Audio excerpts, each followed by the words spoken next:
J'espère que tu vas bien, moi c'est David, je suis designer papier et je te souhaite la bienvenue dans ce tout premier atelier où on va voir ensemble comment fabriquer ton détective préféré en papier. Et quand je dis détective, tu penses naturellement à... Pikachu bien sûr.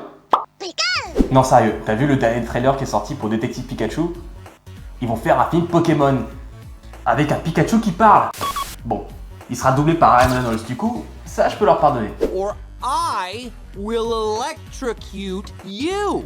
Je t'avoue que quand j'ai entendu parler du film la première fois, j'étais un petit peu sceptique.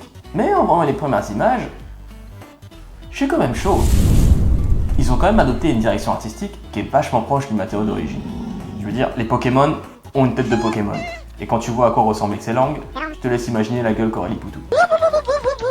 Tu vois, j'ai un attachement tout particulier pour cet univers et pour le premier épisode, j'avais vraiment envie de te proposer un Pokémon. Du coup, le choix était tout fait. Ah, les Pokémon. Si toi comme moi t'as grandi dans les années 90, j'ai pas besoin de te rappeler à quel point on les retrouvait absolument partout. Je veux dire, Jean Tanaka du service marketing a quand même super bien fait son travail. Il y avait des produits dérivés dans tous les sens. Et pour nos petits esprits de sales gamins influençables, ça en était trop. On pouvait pas y échapper. Je veux dire, il y avait quand même des... Jeux de cartes, pouces de couette, portefeuille, figurines, pantalons, sac à dos, dessins animés, biscuits, voiturettes, céréales, téléphone autocollant, chocolat, arrosoir, Monopoly et surtout...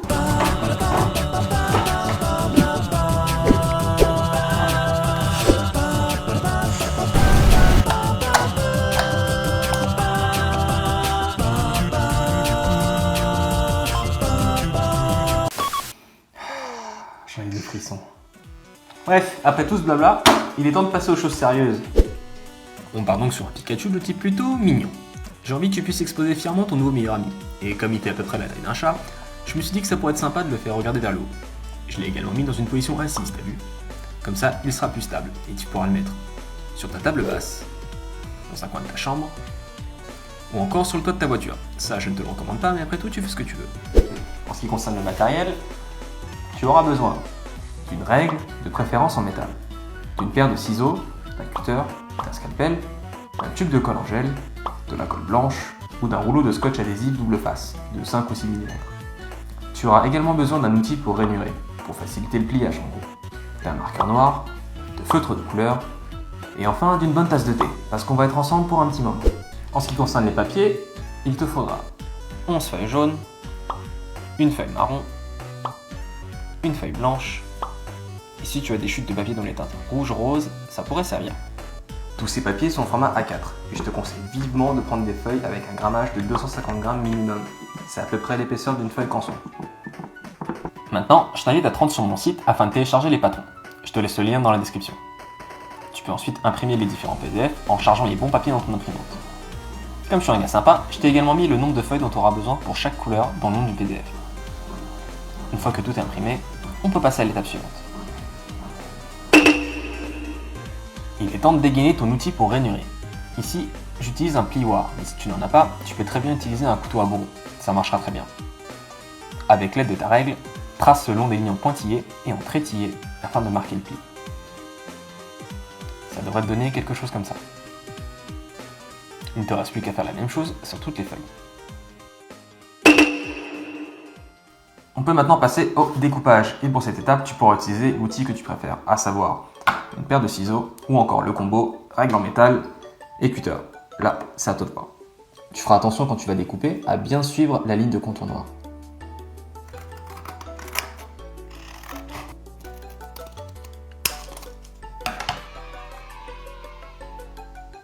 A few moments later. Maintenant que tu as terminé de tout découper, on peut désormais s'attaquer à ce que j'appelle le préassemblage.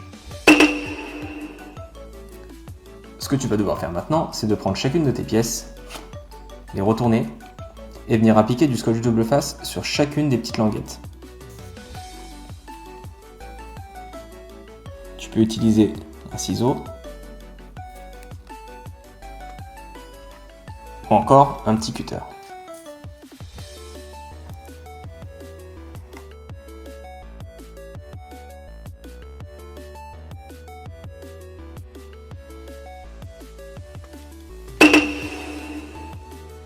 Désormais, on va plier toutes les pièces qu'on a préparées.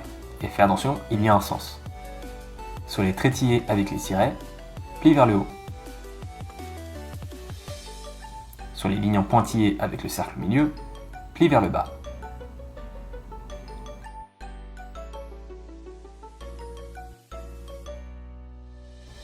Tout est plié.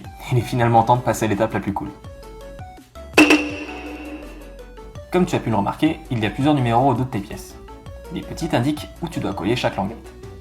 Il suffit pour cela de retrouver deux numéros identiques. Ici, le 61 se colle avec le 61. Retire le fil du scotch et fais bien attention à coller sur la ligne. Si tu colles avec quelques millimètres de décalage, ils vont s'accumuler et tu risques de te retrouver avec des trous un peu partout. Alors, prends ton temps, on n'est pas pressé. Les grands numéros te donnent l'ordre dans lequel il faut assembler ta sculpture. Tu commences avec le 1, puis le 2, etc. Ici, tu rattaches le 60 avec le 60, le 59 avec le 59, etc. Si t'as pas exactement les mêmes pièces que moi ou les mêmes numéros sur la vidéo, ne t'en fais pas. Le principe reste exactement le même. En fait, j'ai dû faire quelques modifs après avoir terminé le montage, mais je vais pas tout te spoiler maintenant.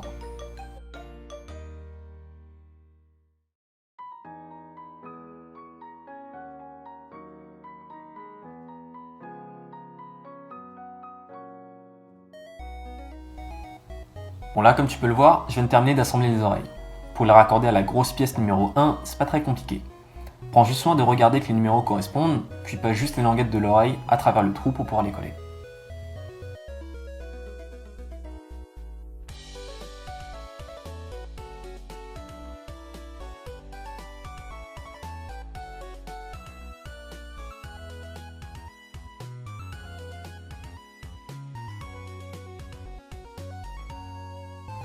Une fois arrivé à la pièce numéro 6, on va devoir faire 2-3 petites choses pour assembler la bouche.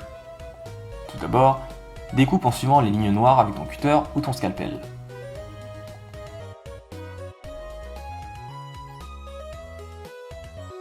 Ça, on jette.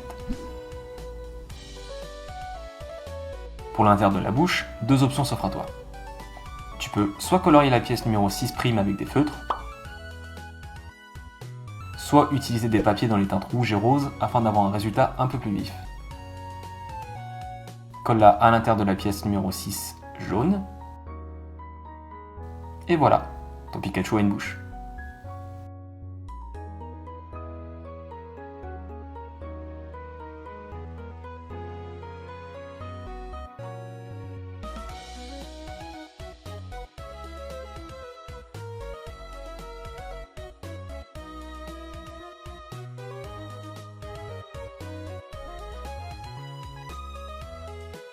Pour les yeux, on va avoir besoin des deux gros cercles blancs qu'on va colorier en noir à l'aide d'un marqueur.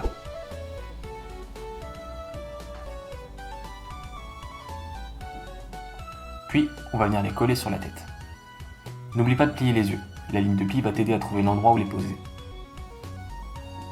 Maintenant, on va coller les petits cercles blancs afin de le rendre un petit peu plus vivant. À moins que tu préfères les yeux tout noirs, comme ça c'est putain de figurine pop bien dégueulasse. Si tu as bien suivi, tu devrais te retrouver avec quelque chose comme ça. J'ai aussi tracé le contour de sa bouche avec un stylo noir pour mieux faire ressortir les détails. Pour les oreilles, j'ai utilisé un crayon papier pour tracer une ligne sur la pointe que j'ai ensuite coloriée en noir. C'est une étape assez délicate, et ce serait dommage de se rater maintenant et de lui faire une vieille marque noire sur la gueule. Alors, prends ton temps, on n'est pas pressé.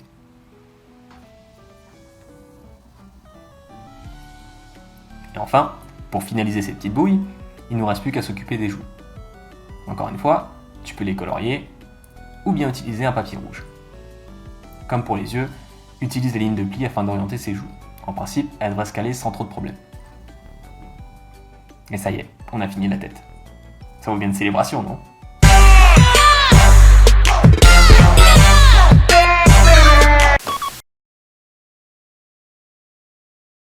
What follows is a brief construction montage.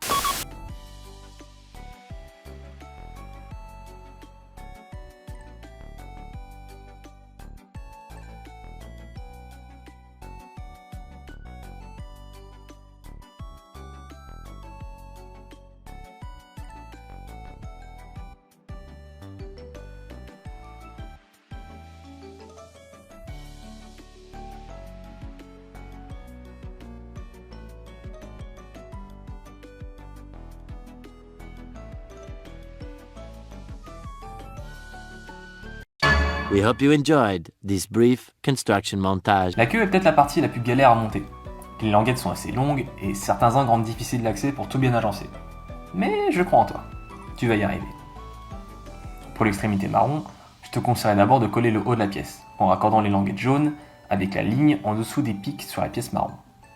Et après ça, tu pourras refermer la pièce.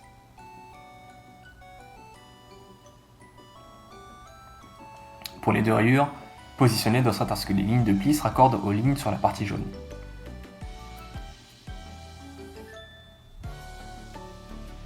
Rattache la queue et le dessous pour consolider l'ensemble.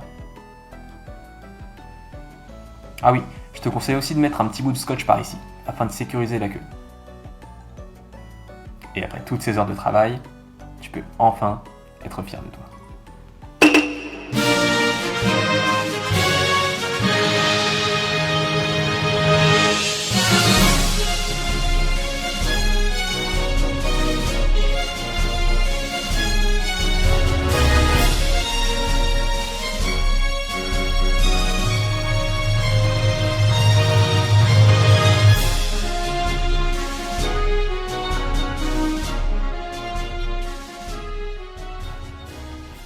Meanwhile,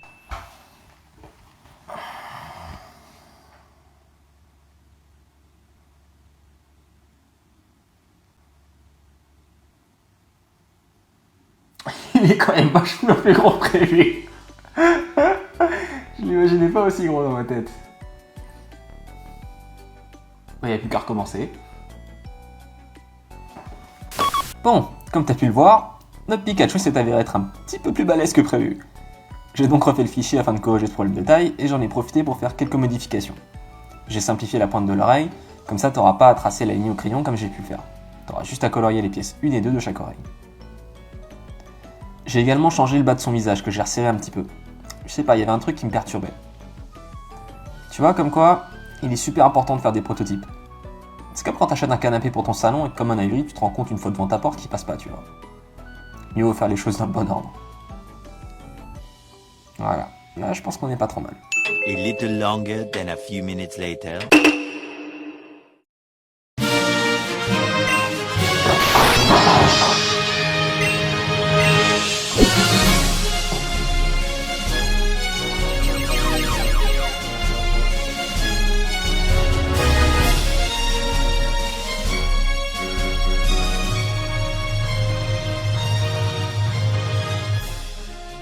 Tu vois, il est quand même vachement mieux maintenant. Comme quoi, en changeant quelques détails, ça fait toute la différence. Tiens, d'ailleurs, je vais chercher l'autre. Bouge pas.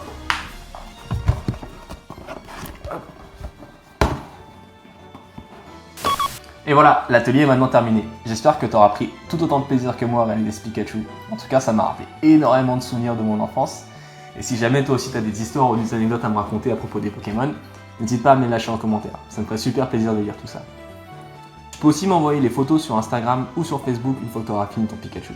En attendant, on se retrouve très prochainement pour un nouvel atelier. Ico!